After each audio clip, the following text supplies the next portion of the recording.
Raríssimos e raríssimes bom dia, René de Paula Júnior falando aqui no Radinho de Pilha, 14 de dezembro de 2023, e assim que eu conectei esse novo microfone aqui ao celular, ele perguntou se eu queria acionar o aplicativo correspondente, né? Tem um aplicativo que gerencia aí as configurações do aparelho. Eu falei, bom, vamos dar uma olhada, e aí eu descobri que esse microfone me permite regular 3 variáveis. Uma das variáveis é depth, profundidade, ok? A outra é sparkle. Sparkle é como se fossem fogos de artifício, borbulhas da champanhe, né? E a terceira variável é punch, que se poderia traduzir com uma maneira poética por porrada. E eu falei, o que isso vai alterar? Será que é bom? Será que bom? O que isso quer? Como é que eu vou acrescentar sparkle, né? Como é que eu vou acrescentar? Isso quer dizer o quê? Vai ficar mais agudo, mais grave, com menos ressonância, mais? Eu não tenho a menor ideia. Então, hoje, se é que isso faz alguma diferença, né? Normalmente todo mundo ouve isso em circunstâncias bastante cotidianas, bastante caseiras. Ninguém vai parar com, né, com fone de ouvido, de monitor. Não. Né? Mas eu fico me perguntando se a configuração de hoje, que tem um pouquinho mais de depth, que eu tirei um pouco do sparkle e que eu acrescentei um pouco de punch, se vai fazer diferença, porque acho que o que realmente conta para mim aqui, óbvio, eu não quero dar porrada em ninguém, mas a questão da profundidade nos nossos temas e também, digamos, essa coisa um pouco mais efervescente, um pouco mais alegre, eu espero que isso faça parte da nossa conversa de hoje. Aliás, qualquer feedback sobre a qualidade do áudio, desde que eu estou com esse microfone novo faz uma semana mais ou menos, será muito bem-vinda. Por onde a gente começa? Eu acho que eu mencionei recentemente um episódio, o assunto trens, que é um assunto para mim bastante distante. Pouquíssimas vezes na vida eu andei de trem, mesmo em viagem, eu devo ter aí meia dúzia de experiências com transporte ferroviário por aí. Né? Nunca morei em um lugar em que eu precisasse tomar trem para ir para outro, não. Então não tenho muita propriedade para falar sobre o transporte sobre trilhos. Mas o John Oliver, que tem um programa, em princípio deveria ser um programa de cômico, um programa de humor, um programa como se fosse um talk show, alguma coisa assim, mas o John Oliver, que é inglês, o programa é americano na HBO, ele acaba usando o espaço que ele tem para fazer reportagens extremamente profundas, com muito punch e também com uma certa dose de sparkle britânico. Né? E dessa vez o tema é justamente trens. Porque trens, que parece ser um assunto mais desinteressante, a não ser que você seja um homem em meia-idade, né, tentando resgatar a criancinha que nunca existiu dentro de você. Pois bem, trens, em princípio, trens tem um aspecto muito interessante, né, em termos de logística, em termos de transporte, é uma opção com uma pegada de carbono muito menor, né, em princípio, se o Brasil fosse um pouquinho mais sensato, e se a gente não tivesse cedido a pressões esquisitas, a gente deveria ter uma malha ferroviária melhor para transportar as coisas, né? A gente transporta tudo em caminhão, seja lá o que for, que não só tem inúmeros problemas aí de eficiência, mas também tem uma pegada ecológica medonha, não é? E os Estados Unidos a mesma coisa, ok, os caras têm trem para lá e para cá tal, mas num certo momento houve um incentivo financeiro, inclusive, para a questão do transporte rodoviário, porque caiu o preço da gasolina, caiu o preço dos caminhões e de uma hora para outra saía mais em conta você mandar aquelas carretas gigantescas de lá para cá, com todo o ônus que isso tem em termos de gás carbônico, etc. Pois bem, trens, do ponto de vista racional, parecem uma alternativa muito mais interessante, não só para transporte de cargas, mas também para transporte de passageiros, né? Quem aqui já circulou pela Europa sabe que você toma um trem numa noite e acorda no dia seguinte em outro país, feliz e contente, sem problema nenhum, não é? Mas a questão, ele está falando especificamente sobre o mercado americano, e eu quis compartilhar com vocês porque por trás disso tem vários assuntos interessantes. A questão é a seguinte: até há um certo tempo, os Estados Unidos, que tem lá ferrovia para tudo quanto é lado, né? Eles tinham um número, sei lá, centenas de empresas ferroviárias diversas. O que acontece é que depois na hora que a coisa começou a apertar, que a concorrência com o transporte rodoviário aumentou, que o negócio ficou um pouco mais desafiador, começou a mesma coisa que começou em vários segmentos da atividade humana. Concentração, né? De uma hora para outra o que você tem são 6 grandes empresas colossais que compraram tudo, que dominam tudo, e são essas 6 que, aliás, isso é uma marca registrada desse nosso século, né? Se eu for falar de chocolates, são 3, 4 empresas que dominam o mundo. Se eu for falar de redes sociais, são 3, 4 empresas que dominam o mundo. E não precisa nem de teoria da conspiração, imaginando Illuminati, alienígenas, não, são sempre 3, 4 companhias que dominam o mundo, e é isso. Então, no mundo ferroviário é isso, e aí ele vai mostrar ali um personagem que é aparentemente um herói, né? Um herói do mundo, da Faria Lima americana, Wall Street, porque o cara é o cara da eficiência.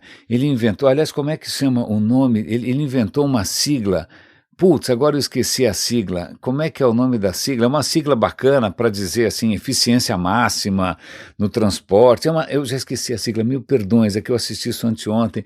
Mas ele inventou uma sigla lá que deixa o Wall Street felicíssimo, porque significa redução de custos, significa eficiência máxima, significa tratar tudo como se fosse um relógio suíço, né, sem nenhum tipo de desperdício, sem nenhum tipo de nada, otimização na veia, né, levando para o mundo do transporte uma certa mentalidade que parece coisa de consultoria. Não é mesmo? Otimização, redução de custos. E o que acaba acontecendo, tem várias coisas aí. Um dos aspectos se tornou bastante palpável para mim ontem. Eu tenho circulado o mínimo possível pela cidade, pelo menos o pedaço onde eu circulo aqui está intransitável, eu não consigo sair nem da garagem, né? Mas eu fui forçado ontem aí a um compromisso a alguns quarteirões daqui, mas como eu estava, sei lá, bom, em suma, fui de carro por N razões. E na volta eu já falei, bom, estou frito, são 5:30 da tarde, eu não vou chegar nunca em casa. Batata, virei na minha rua, né, minha casa estava 2 quarteirões e meio, né, demorei quase 10 minutos para andar 2 quarteirões e pouquinho, né, mas realmente, como se não bastasse esse estado de calamidade, né, do trânsito local, para piorar as coisas, assim que eu entrei na rua, eu vi que no próximo cruzamento tinha um ônibus atravessado. E aquela travessa normalmente tem o trânsito pior ainda. Ou seja, o ônibus estava funcionando como uma rolha, como um coágulo, né, nas artérias do meu bairro. E aí eu falei, bom, se aquela rua onde o ônibus está, né, o trânsito é uma miséria, o farol naquela rua vai ter que abrir umas 3, 4 vezes até de passinho em passinho, né, como se fosse uma minhoca, o ônibus simplesmente sair da frente e liberar para todo mundo passar. Né, naquele momento em que você questiona se é uma boa ideia você colocar um troço tão comprido, né, numa malha viária que é uma malha viária estreita, infelizmente feita para automóveis, não para coisas que têm um comprimento. Aliás, se eu não me engano, por aqui também tem até aqueles ônibus articulados, que aí imagina, se o ônibus para no meio do cruzamento, esquece. Liga para casa e avisa que você não vai conseguir jantar. Por que eu estou lembrando disso? Porque nessa busca pela eficiência ferroviária, esse personagem, ele começou a fazer o seguinte, vamos consolidar, né? Ao invés de ter inúmeros comboios indo de lá para cá, vamos consolidar o máximo possível. Então, as locomotivas, ao invés de arrastar, sei lá, 50, 20, 30 vagões, de uma hora para outra, elas estavam arrastando comboios de quilômetros. 6 quilômetros, imagina um trem de 6 quilômetros de comprimento. Aí você fala, bom, que legal, né, tá resolvendo tudo de uma vez, mas aí vem uma série de problemas, né? Em primeiro lugar, qualquer veículo precisa de manutenção. Então vamos imaginar que por alguma razão qualquer o trem tenha que passar por alguma manutenção. Legal, normalmente as ferrovias estão preparadas para isso, elas têm tipo um pequeno desvio, né, mais ou menos como na Fórmula 1, você entra no box, né, você sai um pouco do trilho, você libera o trilho, certo? Você vai ali para aquele lugarzinho e você fica ali parado esperando o concerto, quando você tiver ok, você volta para o trilho e vai embora, certo? Agora, se o trem tem 8 quilômetros, ele não cabe no box, ele simplesmente vai parar onde ele estiver, né, e vai ter que esperar reparo. Só que na hora que ele para onde ele estiver, como ele é muito comprido, existe a forte possibilidade de que ele trave alguns cruzamentos. Você já deve ter visto em inúmeros filmes americanos, né, alguma situação dessas que o carro vai passar em cima dos trilhos, aí o carro para de funcionar, ou alguém bota uma donzela amarrada no trilho. Quer dizer, os trilhos muitas vezes cruzam rodovias, cruzam áreas urbanas, né, e você tem que estar lá um semáforo, glen, glen, glen, glen, glen, aquele negócio avisando que o trem vai chegar, mas se o trem para e um trem de quilômetros, não tem o que fazer, a estrada fica bloqueada. O que acontece é que já houve nos Estados Unidos uma quantidade colossal de desastres, de problemas, de mortes em função disso. Aí você se pergunta, por que alguém morreu? Não, ok, imagina que um prédio pega fogo do outro lado do cruzamento.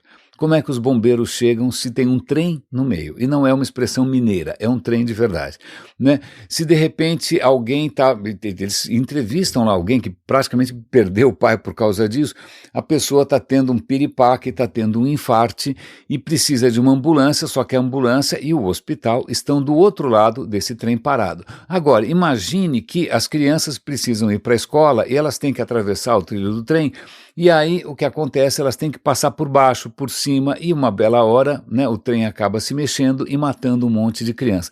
Então, o número de mortes é simplesmente assombroso, o número de incidentes, simplesmente pelo fato que o trem vai parar onde ele bem entender e vai tapar todas as outras vias, certo? Para piorar, o que acaba acontecendo é que nessa ânsia de otimização, esse monstro corporativo, esse senhor com uma cara de, meu Deus do céu, até que o John Oliver, ele fez uma boa descrição. Na hora que ele mostrou a foto do cara mal encarado, falou, aqui está ele durante uma colonoscopia, né? Parece realmente que o cara está fazendo um exame de próstata na foto do LinkedIn.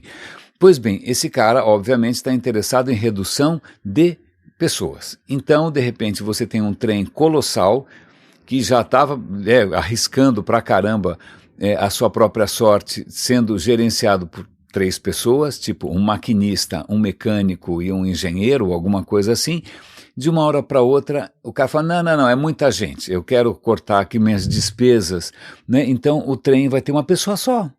Então, o trem tem uma pessoa só.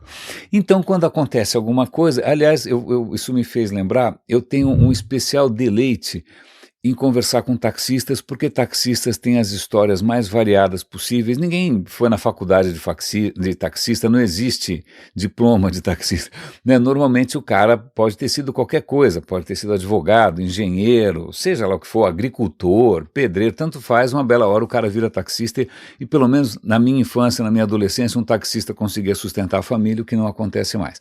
Mas graças aos aplicativos, vírgula, claro. Mas o que é interessante, eu me lembro uma vez de conversar com um taxista que tinha sido maquinista de trem.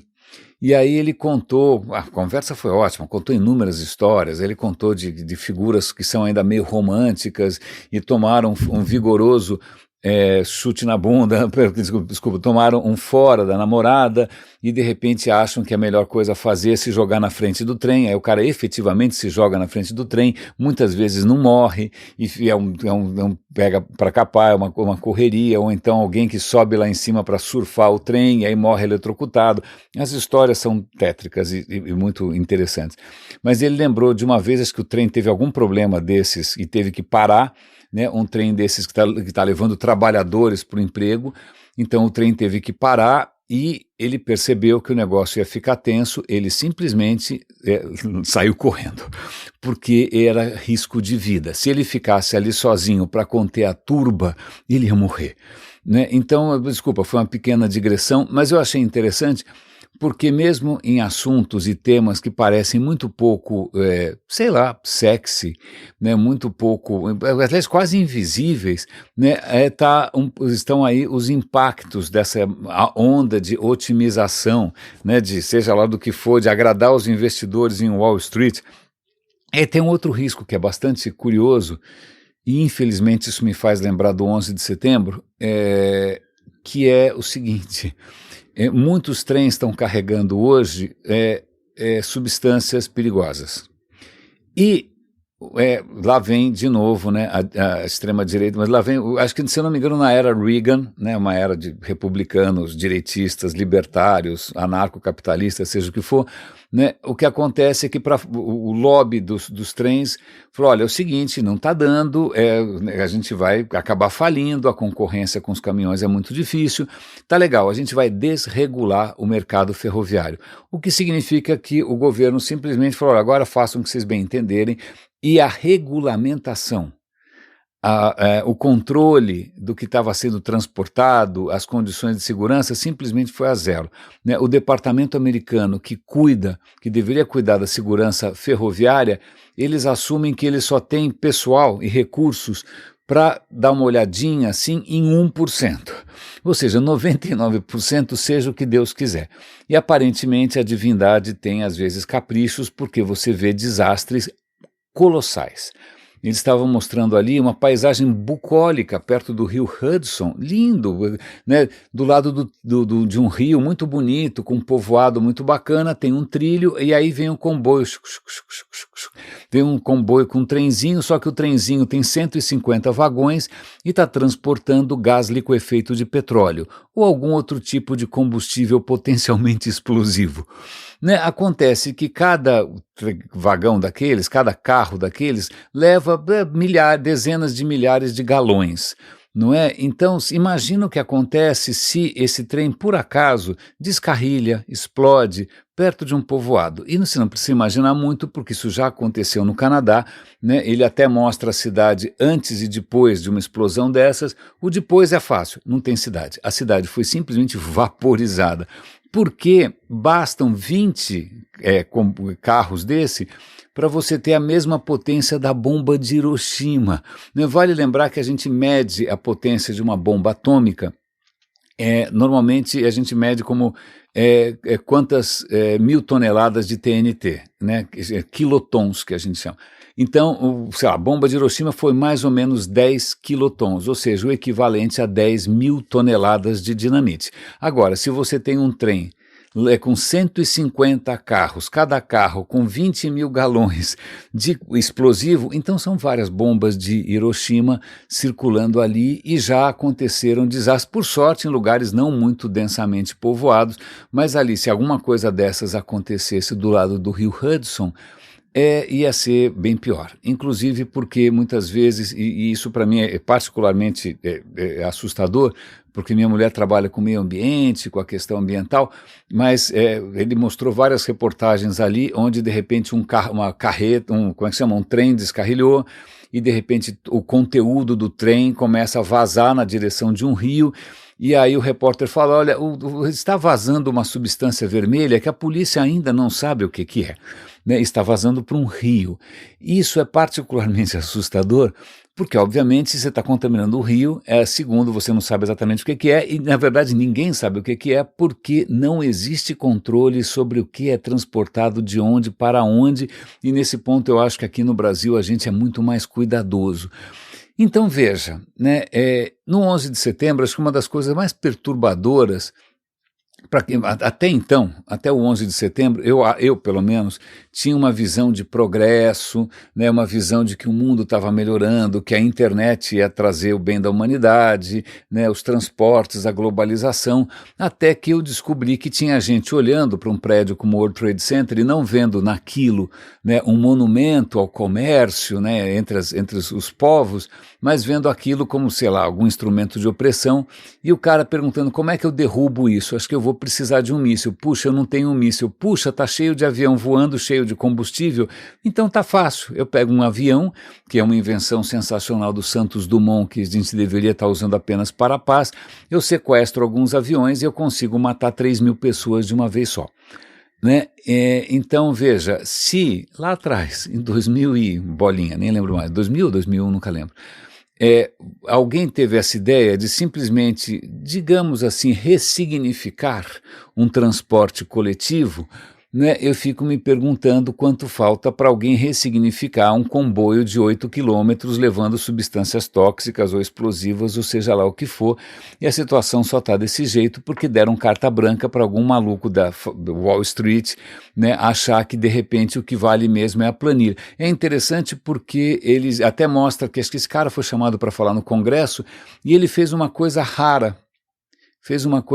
Ele falou: as minhas mãos estão sujas de sangue. Eu nunca tinha visto isso, nunca tinha visto um executivo assumir publicamente que as suas decisões tiveram como consequência sofrimento e dor. Eu achei isso bastante interessante.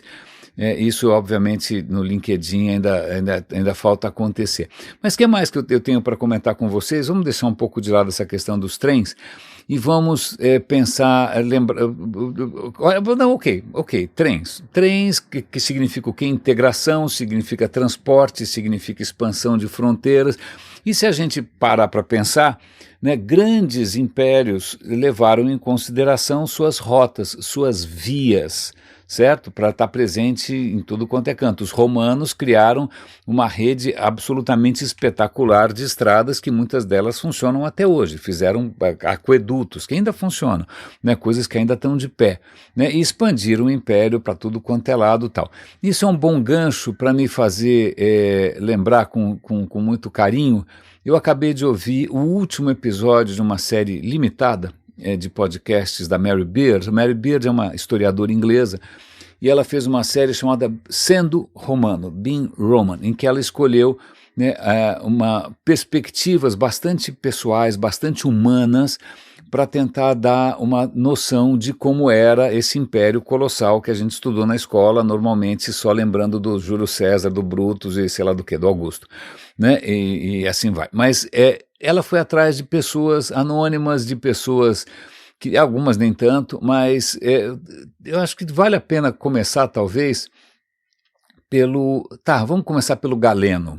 Galeno, você já deve ter ouvido, sei lá, que ingleses são fleugmáticos, ou que italianos são muito sanguíneos. Você pode achar que de repente alguém teve uma reação biliosa, né? Essas expressões, fleugma, bile, né, sangue, indicando temperamentos, sei lá, mais expansivos, mais coléricos, mais melancólicos, não é?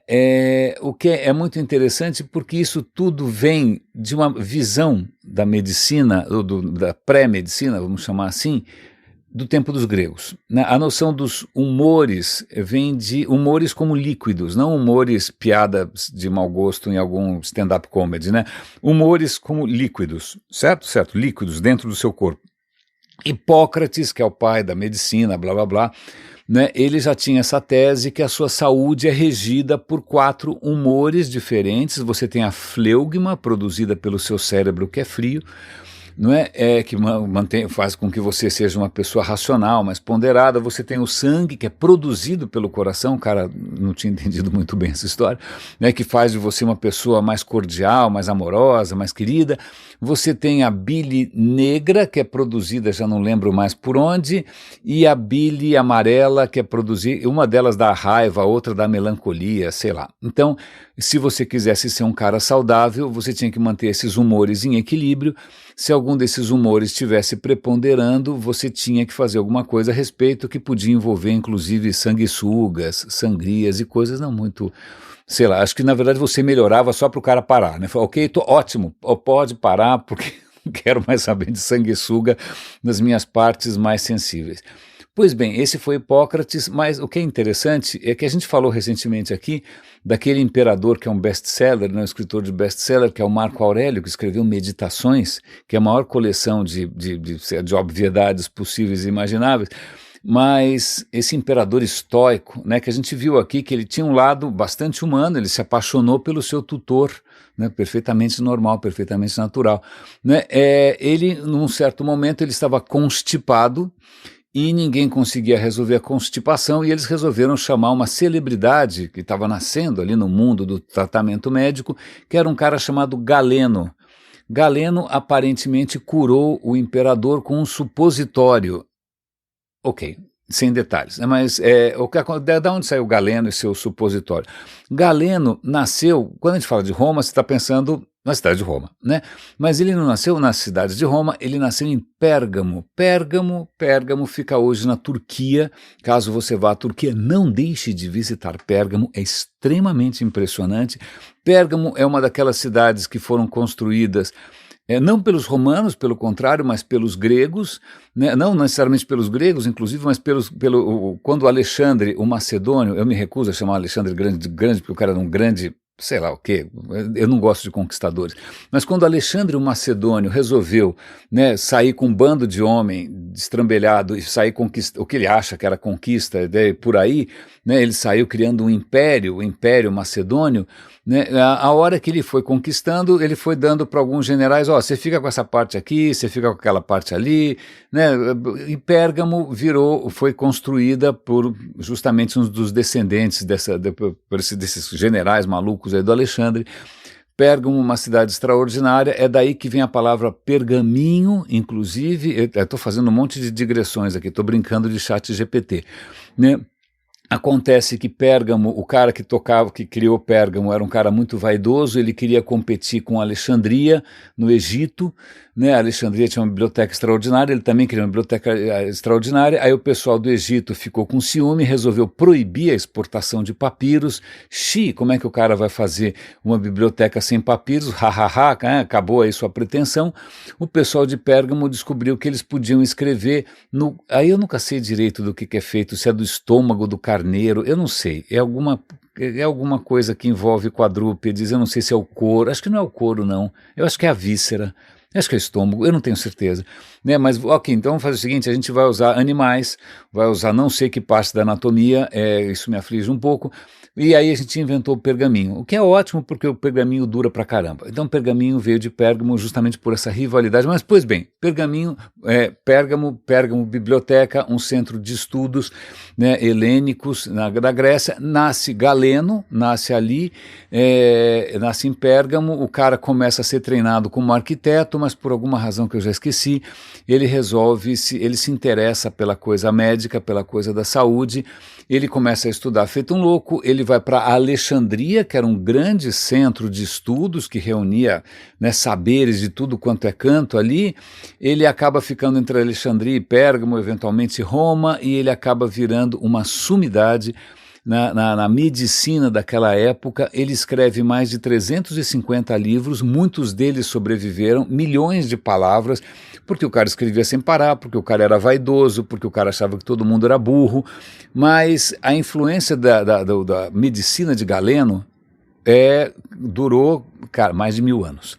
Né, a gente só foi superar essas ideias completamente furadas do Galeno, né, de humores, seja o que for, quando veio o Renascimento. Então, sei lá, 1500, né, 1400. Antes disso, todo mundo rezava pela Bíblia do Galeno ali, pelos escritos dele, os árabes também estavam impressionadíssimos. Não que o cara só falasse besteira, não, pelo contrário, ele tinha um conhecimento interessantíssimo de anatomia, sobretudo porque ele teve acesso ao que a gente poderia chamar de vivissecções, ou de biópsias, ou de autópsias, ou simplesmente ele teve acesso a cadáveres. Né? Acontece que nem sempre na história humana era bacana ou era permitido você cortar as pessoas para ver o que tinha dentro, vivas ou mortas, certo? Certo.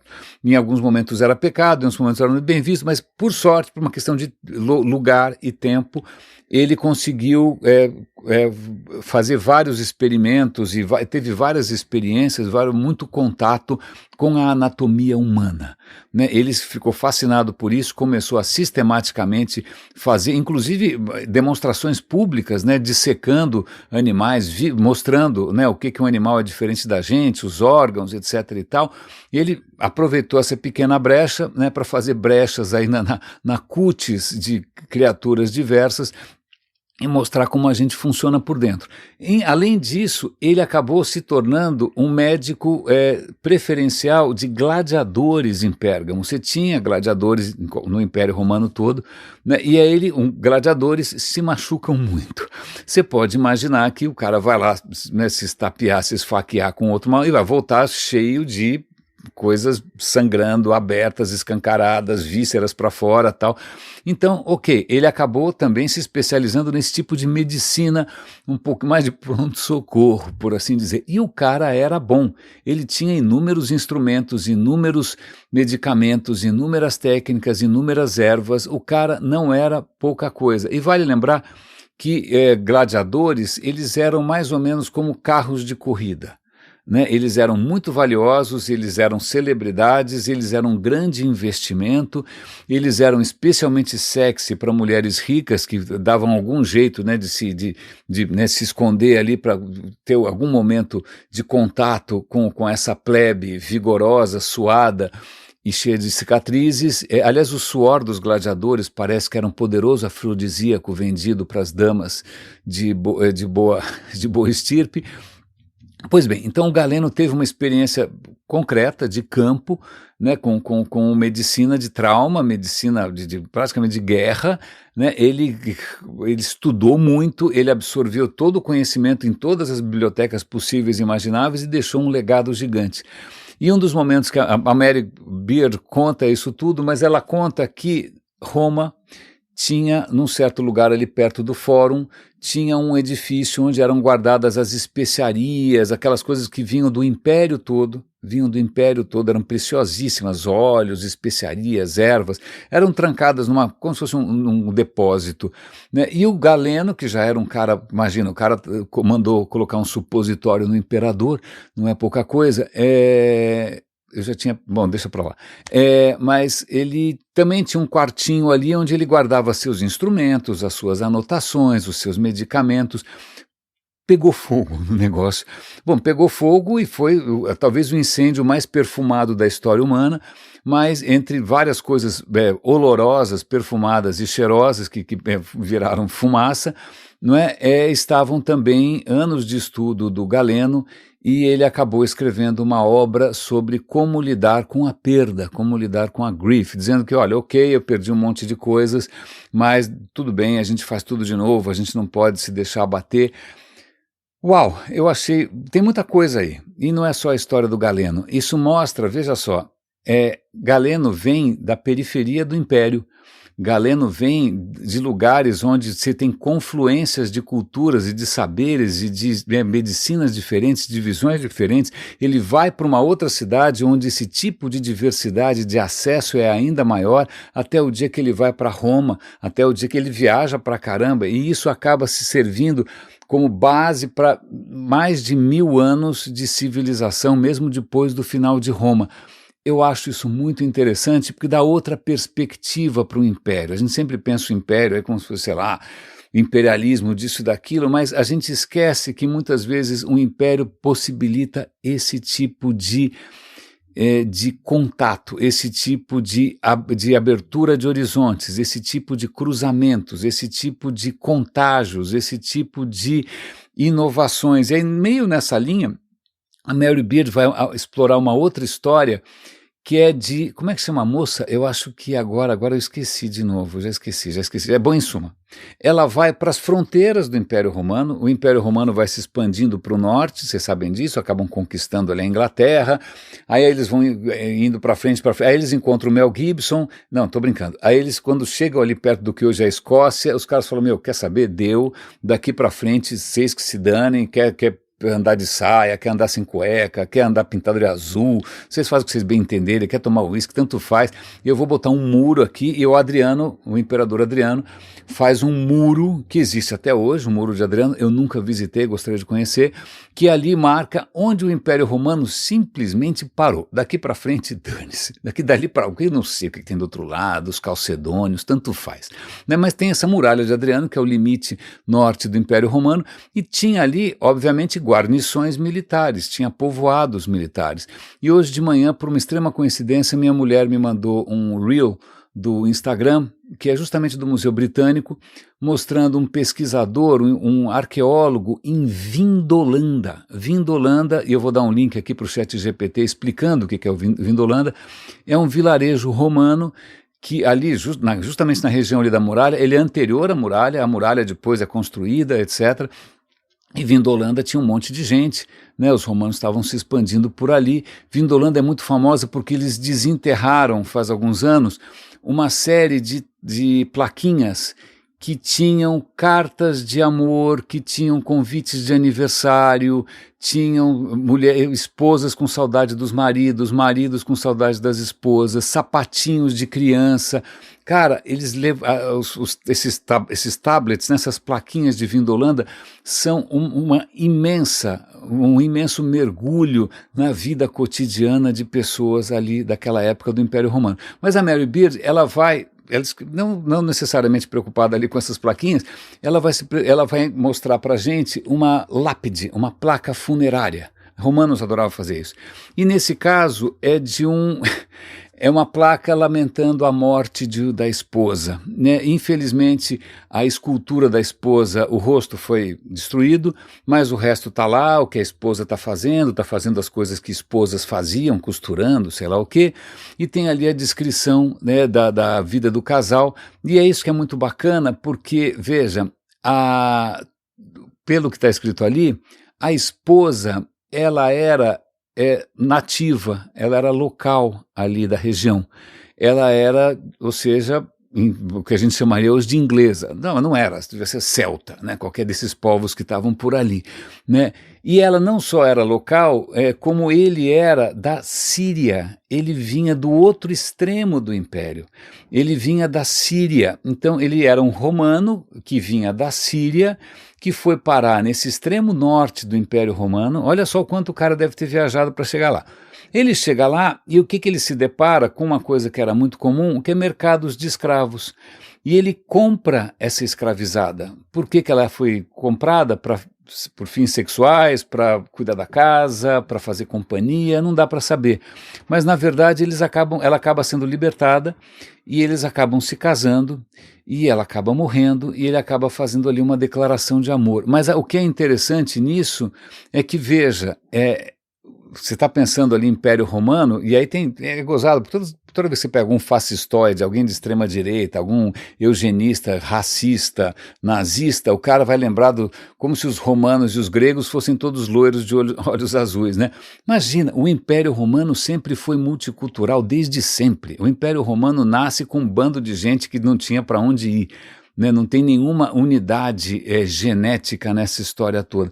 Então, veja, o que ela está mostrando ali é uma história de amor entre alguém que é romano, mas que nasceu na Síria, portanto deve ter outra cor de pele, deve falar outro idioma, não é? E que acaba se encantando com uma escravizada, que é uma nativa, provavelmente ruiva, muito provavelmente, não é? E os caras acabam vivendo ali uma história de amor. De novo, essa perspectiva muito mais humana, muito menos monolítica do que teria sido esse império. Infelizmente, essa série acabou, mas eu agradeço de coração a Mary Beard por justamente ter dado nomes, né, histórias, sentimentos, cores, para aquilo que em princípio era só, sei lá, né, um rótulo qualquer.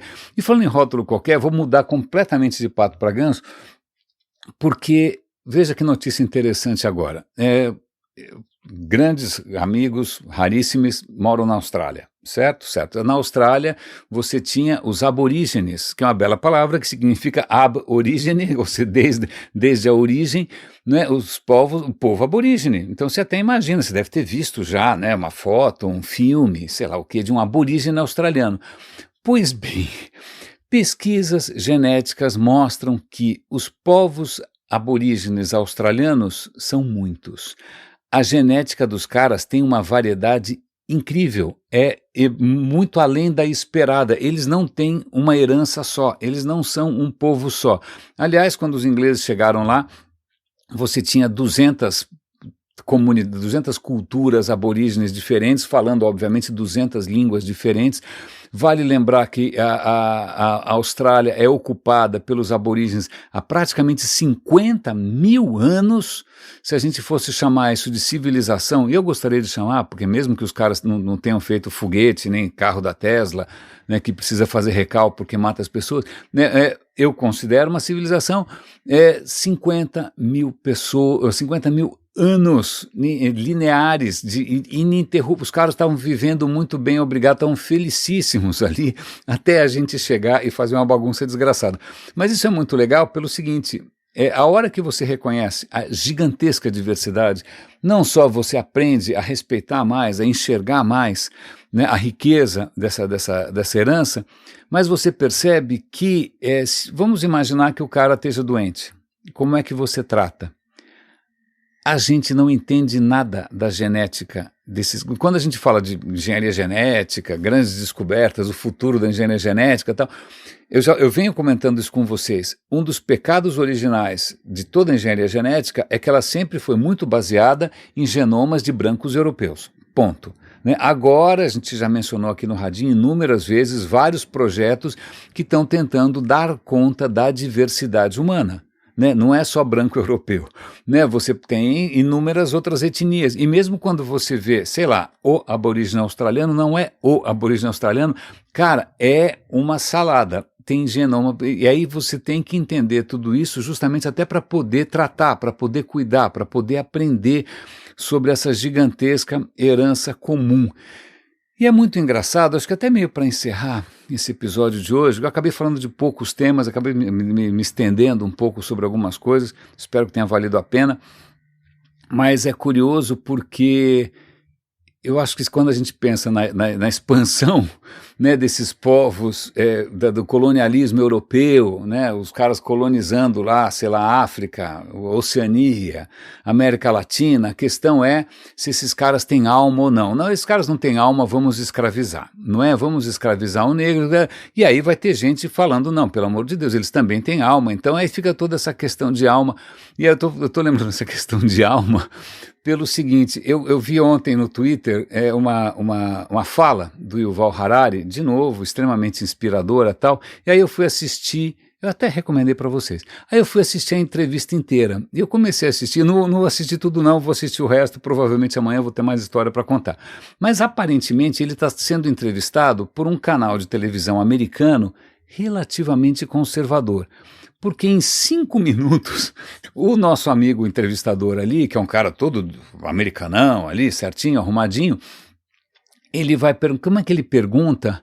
Acho que ele está falando desses livros tipo Os Implacáveis, né, o Homo Sapiens, Homo Deus, em que ele vai falar da herança humana, da ascendência humana e como é que ele compatibiliza isso, né, se a gente afinal é descendente em parte também de Neandertais, a gente não tem só uma linha, né? Não é só uma linha, a humanidade de novo, é um caldeirão, não é? Como é que ele considera a questão da alma? Aí o Yuval Harari, acho que nunca tinha ouvido uma história dessa, e o Yuval Harari fala, olha, eu talvez não seja a pessoa mais adequada porque eu sou judeu. E judeu normalmente não se preocupa muito com essa questão de alma ou não alma. Isso é uma questão, pergunta para o Papa, né? Pergunta para o Papa, os católicos que vieram com essa tal. Mas aí ele fala, olha, mas vamos pensar do ponto de vista evolutivo. Certo? Certo. Ok, vamos imaginar que só o Homo sapiens, a nossa espécie, tem alma. Certo? Certo. Só que a gente sabe hoje que existiram outras linhagens por aí, tinha Neandertal, Denisovans, né, de um monte de gente por aí. Né? A questão é, eles não tinham alma então. Ah, tá, então só a gente tem alma, porque afinal não aparece nada na Bíblia, então só a gente tem alma, esses caras não devem ter. Mas a questão é que houve cruzamentos, houve papai e mamãe, papai Neandertal, mamãe humana, papai Denisova, mamãe humana, mamãe Neandertal, papai humano. Cara, teve muito cruzamento. Então a questão é a seguinte, vamos imaginar que só o Homo sapiens tem alma e o Neandertal não tenha. Então, se você é filho de um pai Neandertal e de uma mãe humana, você tem o quê? Meia alma? Né? Ou você não tem alma nenhuma? A partir de que momento os seus descendentes vão ter alma? Porque, veja, se você é branco europeu, se você vem de outras... Se você for descendente de europeus, você deve ter aí 3, 4% de DNA de Neandertal. Ou seja, você é descendente de Neandertal. Que se tinha alma ou não sei, a gente pode perguntar para o Papa. Né? A mesma coisa na Ásia, se você deve ter DNA de Denisovan, né? Além do Homo sapiens. A questão vai ter gente aí com meia alma, né? Ou com um terço de alma, ou não sei quanta alma, não sei. Né? E aí ele coloca, olha, veja como essa colocação da alma, né, como aquilo que define o ser humano em contraposição aos outros animais e às outras criaturas que não têm alma. Veja, pensando só, se o Homo sapiens tem alma e a gente reconhece que né, a evolução funciona e que a gente tem antepassados comuns, então há 6 milhões de anos, né, nós tínhamos um antepassado comum que, sei lá, uma linha da família virou chimpanzé, outra linha da família em algum momento virou Homo sapiens. Só o Homo sapiens tem alma e o chimpanzé não, então o avô tem o quê? O avô tem alma ou não tem alma? Uau, eu nunca tinha parado para analisar sob esse ponto de vista, porque veja, tá na cara, não é só tá na cara, tá nos seus ossos, tá no seu ouvido que vem dos peixes, tem no seu olfato que vem não sei da onde, tem nos seus olhos que vem das primeiras criaturas que resolveram sair para fora d'água, né? Tem nas suas mãos que já eram nadadeiras, tem nas suas mitocôndrias que em princípio era uma outra criatura separada, nem era você, né? Vem de bactérias, desculpa, se só o Homo sapiens foi criado à imagem e semelhança e tem alma, a partir de que dia? A partir de que momento? Né? Que tem meia alma, tem frações de... Não sei, eu achei a provocação interessante. Eu vou continuar ouvindo ali o nosso amigo Yuval Harari, mas eu acho que essa pequena reflexão, um pouco inesperada, é uma boa maneira para a gente parar de se achar diferente, parar de se achar especial, parar de achar que o universo de alguma maneira se preocupa com o seu destino ou com o meu, que os astros conspiraram. Que tal a gente parar para reconhecer a nossa herança comum, porque a gente absolutamente faz parte e que todos têm o mesmo estatuto e que tal? Eu acho que é uma boa reflexão para a gente deixar até amanhã. Raríssimos e raríssimos, espero que esse episódio, não sei se teve muito punch, não sei se teve muito depth, não sei se teve muito sparkles, mas cuidem-se por favor, um grande abraço e até amanhã.